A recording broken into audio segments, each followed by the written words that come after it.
پیارے طلباء کرام، ہدایہ کے اسباق میں آپ کا خیر مقدم ہے۔ ہم کتاب النکاح کے اندر محرمات کا بیان پڑھ رہے تھے۔ آئیے کچھ عبارت پڑھتے ہیں، پھر اس کے بعد اس کا مفہوم اور ترجمہ آپ کے سامنے بیان کریں گے۔ فرماتے ہیں فَإِن تَزَوَّجَ أُخْتَيْنِ فِي عَقْدَتَيْنِ وَلَا يَدْرِي أَيَّتَهُمَا أُولَى فُرِّقَ بَيْنَهُ وَبَيْنَهُمَا إِلَى آخِرِهِ۔ مسئلہ یہ بیان کر رہے ہیں کہ اگر کسی شخص نے دو عقدوں کے اندر دو سگی بہنوں کے ساتھ نکاح کر لیا، لیکن بعد میں وہ شخص بھول گیا کہ ان میں سے پہلی کون سی تھی، اب یہ اس کو پتہ ہی نہیں چل رہا کہ ان میں سے پہلی کون سی ہے، تو فرمایا کہ اس شوہر کے درمیان اور اس کی ہونے والی دونوں زوجاؤں کے درمیان جو دونوں سگی بہنیں ہیں تفریق کر دی جائے گی، اور یہ تفریق طلاق بائن ہوگی۔ اس کی کیا علت ہے، کیا دلیل ہے، وہ ہم اس کے ساتھ ساتھ بیان کریں گے۔ فرماتے ہیں فَإِن تَزَوَّجَ أُخْتَيْنِ، اگر کسی نے دو بہنوں کے ساتھ نکاح کیا، فی عقدتین، دو عقدوں کے اندر، ولا یدری ایتہما اولا، اور وہ یہ نہیں جانتا کہ ان میں سے پہلی کون سی ہے، فرقا بینہ و بینہما، تو اس شوہر کے درمیان اور ان دونوں بہنوں کے درمیان تفریق کر دی جائے گی، اور یہ تفریق طلاق بائن ہوگی۔ علت اور وجہ کیا ہے کہ تفریق کیوں کی جائے گی؟ صاحب ہدایہ علت بیان کرتے ہوئے فرماتے ہیں کہ لِأَنَّ نِکَاحَ إِحْدَاهُمَا بَاطِلٌ بِيَقِينٍ، کیونکہ ان میں سے ایک کا نکاح بالیقین باطل ہے، کیونکہ دو بہنوں کو ایک ہی عقد نکاح کے اندر جمع کرنا یہ درست نہیں ہوتا، ناجائز ہوتا ہے۔ اب وہ پہلی کون سی ہے دوسری کون سی ہے یہ بھی بالکل تعین نہیں ہے، تو لہٰذا اس میں یہ ہے کہ ایک سے نکاح تو بالکل باطل ہے، لیکن وہ کون سی ہے اس کا پتہ نہیں۔ اور فرمایا ولا وجہ الی التعیین لعدم الاولویت، اور تعیین کا بھی کوئی طریقہ معلوم نہیں ہے، کوئی وجہ معلوم نہیں ہے اولویت کے نہ ہونے کی وجہ سے، یعنی یہ پتہ ہی نہیں ہے کہ پہلی کون سی ہے۔ اور آگے فرماتے ہیں ولا الی التنفیذ مع التجہیل، اور نکاح کو نافذ کرنے میں بھی کوئی وجہ نہیں ہے، مع التجہیل، تجہیل کی وجہ سے، جہالت کی وجہ سے، کہ ایک میں نکاح کو نافذ کر دیں اور ایک کو نافذ نہ کریں۔ کہتے ہیں یہ نافذ کرنے کی بھی کوئی وجہ سمجھ میں نہیں آتی، کیونکہ جہالت پائی جا رہی ہے کہ پہلی کون سی ہے اور دوسری کون سی ہے۔ اور پھر نکاح کو نافذ کرنے میں بھی یہ ہوگا لعدم الفائدہ، فائدہ بھی نہیں ہوگا۔ فائدہ اس وجہ سے نہیں ہوگا کہ شوہر وطی نہیں کر سکے گا، کیونکہ معلوم ہی نہیں ہے کہ کون سی ایسی ہے کہ جس سے نکاح ہو چکا ہے اور کون سی ایسی ہے جس سے نکاح نہیں ہوا، پہلی کا پتہ کوئی نہیں ہے۔ او للضرری، یا یہ کہ ضرر ہے، اور ضرر اس طرح ہے کہ ان عورتوں کو ضرر ہے کہ اب یہ آگے نکاح نہیں کر سکتی، آگے یہ نکاح نہیں کر سکتی، کیونکہ یہ ہے کہ یہ اس کے عقد نکاح میں ہو سکتا ہے، یہ اس کے عقد نکاح میں، تو ان میں سے کوئی بھی آگے نکاح نہیں کر سکتی، کیونکہ جب تک عورت کسی کے عقد نکاح میں ہوتی ہے تو وہ آگے کسی اور کے ساتھ نکاح نہیں کر سکتی۔ تو اس میں یہ کہ عورتوں کو ضرر ہے اس اعتبار سے کہ وہ آگے نکاح نہیں کر سکتی، اور پھر اس میں ایک اور ضرر یہ ہے کہ ان دونوں عورتوں کو ایک ہی نفقے پر اکتفا کرنا پڑے گا، یہ بھی ضرر ہے۔ تو فرماتے ہیں فتعین التفریق، تو تفریق ہی متعین ہوگی، ان کے درمیان جدائی ڈال دی جائے گی، اور یہ جو جدائی ہوگی یہ طلاق بائن ہوگی۔ ہاں اگلی بات یہ ہے وَلَهُمَا نِصْفُ الْمَہر، ان دونوں کے لیے آدھا مہر ہوگا۔ اس کی وجہ کیا ہوتی ہے؟ اس کی وجہ یہ ہوتی ہے کہ اگر کوئی شخص کسی عورت کے ساتھ نکاح کرتا ہے اور وہ وطی سے پہلے ہی، خلوت صحیحہ سے پہلے ہی عورت کو طلاق دے دیتا ہے یا تفریق ہو جاتی ہے، تو اس صورت کے اندر عورت کے لیے آدھا مہر ہوتا ہے۔ تو اب ان میں سے ایک کے ساتھ نکاح ہوا ہے، ایک کے ساتھ نکاح نہیں ہوا، تو اب وہ کون سی ہے جس سے نکاح ہوا ہے یہ پتہ کوئی نہیں، تو ان دونوں کو ہی آدھا مہر دے دیا جائے گا، اور وہ رب رب آپس کے اندر تقسیم کر لیں گے، یعنی اسی آدھے مہر کو یہ آپس میں تقسیم کریں گے۔ جیسے مہر مقرر ہوا تھا 10,000، اب ان دونوں کو 5,000 دیا جائے گا، 2,500 اس کا ہوگا اور 2,500 اس کا ہوگا۔ اس بات کو صاحب ہدایہ آگے لے کر آ رہے ہیں۔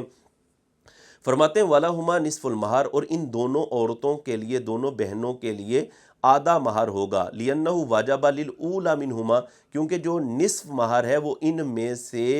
ایک جو پہلی ہے اس کے لیے واجب ہوا ہے۔ وَإِنْ عَدَمَتْ الْأَوْلَوِيَّةُ لِلْجَاهِلِيَّةِ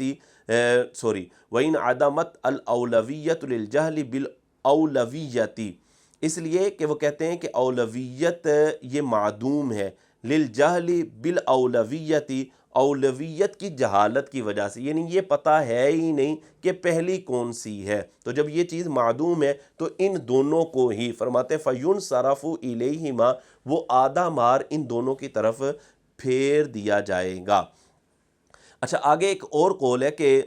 ان دونوں کو آدھا مہر اس صورت میں دیا جائے گا، ایک قول یہ بیان کیا گیا کہ لا بد من دعوی کل واحدۃ منہما انہا الاولی، کہ یہ آدھا مہر اس صورت میں ان دونوں میں سے ہر ایک کا ہوگا کہ جب ان دونوں میں سے ہر ایک یہ دعویٰ کرے کہ انہا الاولی، یہ پہلی ہے۔ جب ان دونوں میں سے ہر ایک یہ دعویٰ کرے گی، وہ کہے میں پہلی ہوں، وہ کہے میں پہلی ہوں، تو پھر اس صورت کے اندر ان کو آدھا مہر دے کر کہا جائے گا تقسیم کر لو۔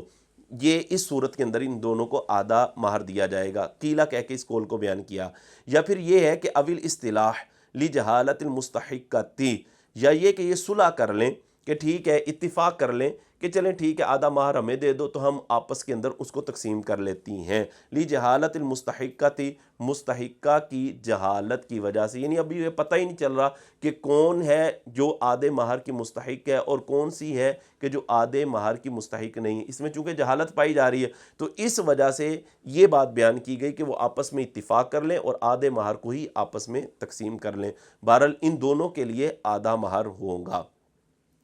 آگے جو ہے وہ مسئلہ یہ بیان کیا جا رہا ہے کہ ولا یجمع بین المرأۃ وعمتها وخالتها او ابنت اخیها او ابنت اختها، ایسی دو عورتوں کو جمع کرنے کے حوالے سے پھر آگے عبارت لائی گئی ہے کہ جیسے ایک عورت آپ کے عقد نکاح میں ہے، اس عورت کے ہوتے ہوئے اس کی پھپھی کے ساتھ آپ دوسرا نکاح نہیں کر سکتے، یعنی دونوں کو اکٹھا نہیں کر سکتے، پھپھی بھتیجی کو اکٹھا نہیں کیا جا سکتا۔ اسی طرح جو عورت آپ کے عقد نکاح میں ہے اس کی خالہ کے ساتھ آپ نکاح نہیں کر سکتے جب تک کہ یہ اس کی بھانجی آپ کے عقد نکاح میں۔ اسی طرح اگر کوئی عورت آپ کے عقد نکاح میں ہے تو اس کی بھتیجی کے ساتھ آپ دوسری شادی نہیں کر سکتے۔ اسی طرح جب تک یہ عورت آپ کے عقد نکاح میں ہے آپ اس کی بھانجی کے ساتھ دوسری شادی نہیں کر سکتے۔ یعنی قصہ مختصر یہ ہے کہ پھپھی بھتیجی کو ایک ہی عقد نکاح کے اندر کوئی شخص جمع نہیں کر سکتا، اسی طرح خالہ اور بھانجی کو ایک ہی عقد نکاح میں ایک ہی وقت میں وہ جمع نہیں کر سکتا، کرے گا تو یہ حرام ہوگا اور یہ جو دوسری ہوگی اس کے ساتھ نکاح نہیں ہوگا۔ فرماتے ولا یجمع بین المرأۃ وعمتها، اور وہ جمع نہیں کرے گا عورت کو وعمتها اور اس کی پھپھی کو، او خالتها یا عورت کو اور اس کی خالہ کو، ایک ہی عقد نکاح کے اندر وہ جمع نہیں کرے گا، او ابنت اخیہا او ابنت اختہا، یا عورت کو اور اس کی بھتیجی کو، او ابنت اختہا یا عورت کو اور اس کی بھانجی کو ایک ہی عقد نکاح کے اندر جمع نہیں کیا جا سکتا، اگر کرے گا تو یہ جو دوسری ہوگی اس کے ساتھ نکاح نہیں ہوگا۔ اس پر دلیل کیا ہے؟ صاحب ہدایہ اس پر دلیل لے کر آئے لقولہ علیہ الصلوۃ والسلام کہ نبی کریم علیہ الصلوۃ والسلام نے ارشاد فرمایا لا تنکح المرأۃ ولا عمتها، کہ عورت سے نکاح نہ کیا جائے اس کی پھپھی پر، ولا علی خالتها، نہ اس کی خالہ پر، ولا علی ابنت اخیها، نہ اس کی بھتیجی پر، ولا علی ابنت اختہا، اور نہ ہی اس کی بھانجی پر۔ اور یہ جو حدیث پاک ہے فرماتے ہیں وَهَذَا مشہور، یہ حدیث پاک مشہور ہے۔ اس پر ایک سوال پیدا ہو سکتا تھا کہ جناب قرآن کی نص کے اندر تو اس چیز کو بیان نہیں کیا گیا، اس طرح کی حرمت کا ذکر موجود نہیں ہے، جو حرمت علیکم امہاتکم و بناتکم یہ والی آیت ہے اس میں تو یہ ذکر نہیں ہے، تو آپ یہ حدیث پاک لے کر آ رہے ہیں تو یہ تو قرآن پر زیادتی نہیں ہے؟ اس سوال کا جواب صاحب ہدایہ نے دیا کہ یہ جو حدیث ہے فرمایا مشہور، یہ حدیث پاک مشہور ہے، اور یجوز زیادت علی الکتاب بمثلہ، اور اس طرح کی حدیث سے کتاب اللہ پر زیادتی کرنا جائز ہوتا ہے، لہذا اس طرح یہ جو دو عورتوں کو جمع کرنا ہے یہ ناجائز ہوگا۔ آگے صاحب ہدایہ ایک ضابطہ بیان کرنے لگے ہیں، اور وہ ضابطہ یہ ہے کہ ایسی دو عورتوں کو ایک ہی شخص اپنے عقد نکاح میں جمع نہیں کر سکتا کہ ان دو عورتوں میں سے ایک کو مرد تصور کریں اور دوسری کو عورت ہی رہنے دیں، تو اس مرد کا اس عورت کے ساتھ نکاح کرنا جائز نہ ہو۔ اسی طرح اگر اس کو مرد تصور کریں تو اس کا اس عورت کے ساتھ نکاح کرنا جائز نہیں ہوگا۔ سمجھ آئی ہوگی آپ کو بات، دوبارہ پھر عرض کر دیتا ہوں کہ ایسی دو عورتوں کو ایک شخص اپنے عقد نکاح میں جمع نہیں کر سکتا کہ ان دو عورتوں میں سے ایک کو مرد اور دوسری کو عورت تصور کریں تو اس مرد کا اس عورت سے نکاح کرنا جائز نہ ہو، تو ایسی دو عورتوں کو ایک شخص اپنے عقد نکاح میں جمع نہیں کر سکتا۔ جیسے اس کی مثال پھپھی اور بھتیجی کی ہے کہ پھپھی اور بھتیجی کو ایک ہی عقد نکاح میں جمع نہیں کیا جا سکتا، کیونکہ اگر پھپھی کو مرد تصور کریں اور ادھر بھتیجی ہے تو یہ چچا بھتیجی ہوگی، نکاح ناجائز ہے۔ اور اگر بھتیجی کو مرد تصور کریں اور ادھر پھپھی ہے، پھپھی اور بھتیجے کا بھی نکاح نہیں ہو سکتا۔ اب آپ کو سمجھ آ گئی ہوگی، آئیے اس کو دیکھتے ہیں۔ فرماتے ہیں وَلَا يَجْمَعُ بَيْنَ إِمْرَأَتَيْنِ، اور جمع نہیں کرے گا وہ شخص ایسی دو عورتوں کو لو کانت احداہما رجلا، کہ ان میں سے اگر ایک کو مرد تصور کریں تو لم یجوز لہو، تو اس مرد کے لیے جائز نہ ہو کہ ان یتزوج بالاخری، کہ وہ دوسری کے ساتھ نکاح کرے۔ اس کی علت اور وجہ کیا ہے کہ ایسی دو عورتوں کو جمع نہیں کیا جا سکتا کہ ان میں سے ایک کو مرد اور دوسری کو عورت تصور کریں تو ان کا آپس میں نکاح نہ ہو سکتا، اور اس کی وجہ بیان کرتے ہیں صاحب ہدایہ، فرماتے لِأَنَّ الْجَمْعَ بَيْنَهُمَا، کیونکہ ایسی دو عورتوں کو جمع کرنا یفضی الی القطعیت، یہ قطع رحم کی طرف پہنچا دے گا، اور والقرابۃ المحرمۃ للنکاح، وہ قرابت جو نکاح کو حرام کرنے والی ہوتی ہے، محرمۃ للقطع، وہی قرابت جو ہے وہ قطع رحم کو بھی حرام کرنے والی ہوتی ہے۔ یعنی جیسے بہن کے ساتھ نکاح کرنا حرام ہے نا، قرابت خاصہ ہے، قربت خاصہ پائی جا رہی ہے، تو اسی طرح بہن کے ساتھ قطع رحمی کرنا بھی حرام ہوتا ہے بلا وجہ شرعی۔ تو فرماتے ہیں وہ قرابت جو نکاح کو حرام کر دیتی ہے وہ قطع رحمی کو بھی حرام کر دیتی ہے۔ فرماتے ہیں وَلَوْ كَانَتِ الْمَحْرَمِيَّةُ بَيْنَهُمَا، اگرچہ ان دونوں کے درمیان جو محرمیت ہے بِسَبَبِ الرَّضَاعِ تَحْرُمُ، اگر وہ رضاعت کے سبب ہوئی تو بھی حرام ہو جائے گا۔ یعنی اگر پھپھی اور بھتیجی کے درمیان رضاعت کا رشتہ ہے، یعنی یہ اس کی رضائی پھپھی ہے، وہ اس کی رضائی بھتیجی ہے، تو جس طرح سگی پھپھی اور بھتیجی کو ایک ہی عقد نکاح کے اندر جمع نہیں کیا جا سکتا، اسی طرح جو رضائی پھپھی بھتیجی ہیں ان کو بھی عقد نکاح کے اندر جمع ایک ہی وقت کے اندر جمع نہیں کیا جا سکتا۔ لما روینا من قبل، بسبب اس کے کہ جو حدیث ہم نے پہلے جو ہے وہ روایت کر دی ہے، اور وہ پہلے حدیث ہم نے کیا روایت کی تھی؟ حضور کا فرمان ہے یحرم من الرضاع ما یحرم من النسب۔ یہاں تک مسئلہ سمجھ آیا؟ اگلا جو مسئلہ ہے وہ یہ ہے کہ ولا بأس بأن یجمع بین امرأۃ،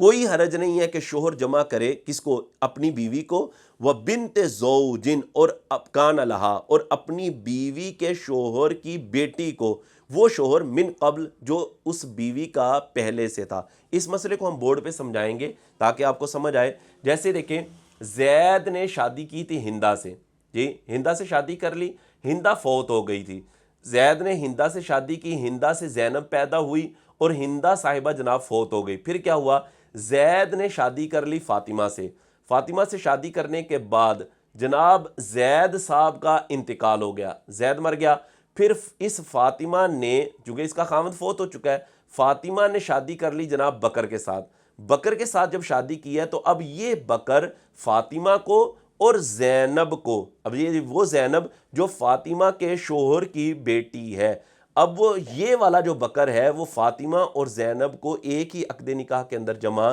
کر سکتا ہے، اس میں کوئی حرج نہیں ہے۔ اسی بات کو صاحب ہدایہ نے بیان کیا۔ علت کیا ہے؟ فرماتے لِأَنَّهُ لَا قَرَابَةَ بَيْنَهُمَا، کیونکہ ان کے درمیان یعنی زینب اور فاطمہ کے درمیان کوئی قرابت نہیں ہے، ولا رضاع، اور نہ ہی کوئی رضاعت ہے۔ وقال ظفر، جبکہ امام ظفر نے فرمایا لا یجوز، کہ بکر کا فاطمہ اور زینب کو اپنے عقد نکاح میں جمع کرنا جائز نہیں ہے امام ظفر کے نزدیک۔ امام ظفر کیا دلیل دیتے ہیں؟ وہ فرماتے لِأَنَّ ابنۃ الزوج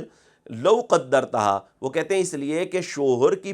بیٹی کو لو قدرتہا ذکرن، شوہر کی بیٹی کو اگر آپ مذکر تصور کریں، مرد تصور کریں، تو لا یجوز لہو، تو اس کے لیے جائز نہیں ہوگا کہ التزوج بامرأۃ ابیہ، کہ وہ اپنے باپ کی بیوی کے ساتھ نکاح کرے۔ اصول تھا نا ویسے ہم نے دیا تھا تو امام ظفر کہتے ہیں اگر آپ اس کو مرد تصور کریں تو اس کا اس عورت کے ساتھ نکاح نہیں ہو سکتا، تو جب اس کا اس عورت کے ساتھ نکاح نہیں ہو سکتا تو یہ دونوں جمع بھی نہیں ہو سکتی۔ امام ظفر نے یہ دلیل پیش کی، کیونکہ اس کو مذکر بنائیں گے تو یہ اگر اس سے شادی کرنا چاہے تو نہیں کر سکتا، کیونکہ یہ جو ہے یہ جو فاطمہ ہوگی یہ اس کے باپ کی بیوی ہوگی، اور باپ کی بیوی کے ساتھ نکاح کرنا ناجائز ہوتا ہے۔ اس بنا پر امام ظفر نے کہا تھا بکر کے لیے فاطمہ اور زینب کو جمع کرنا ناجائز ہے۔ قلنا، ہم نے کہا کہ امرات الابی،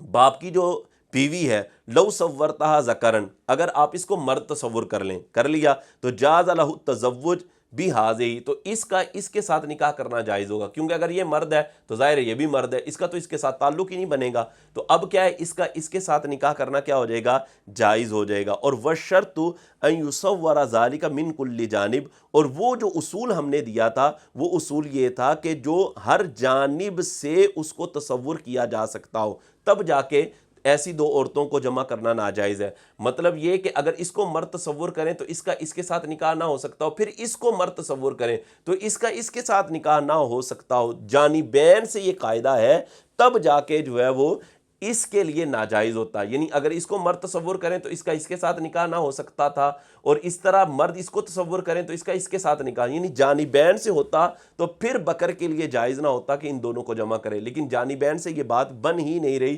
صرف اس جانب سے بن رہی ہے، اس جانب سے نہیں بن رہی، لہذا بکر کے لیے یہ جائز ہے کہ وہ فاطمہ اور زینب کو ایک نکاح کے اندر جمع کر سکتا ہے۔ تو یہ چند اصول آپ کے سامنے آج ہم نے بیان کیے، انشاءاللہ اگلے سبق میں دوبارہ پھر آپ کے سامنے حاضر ہوں گے۔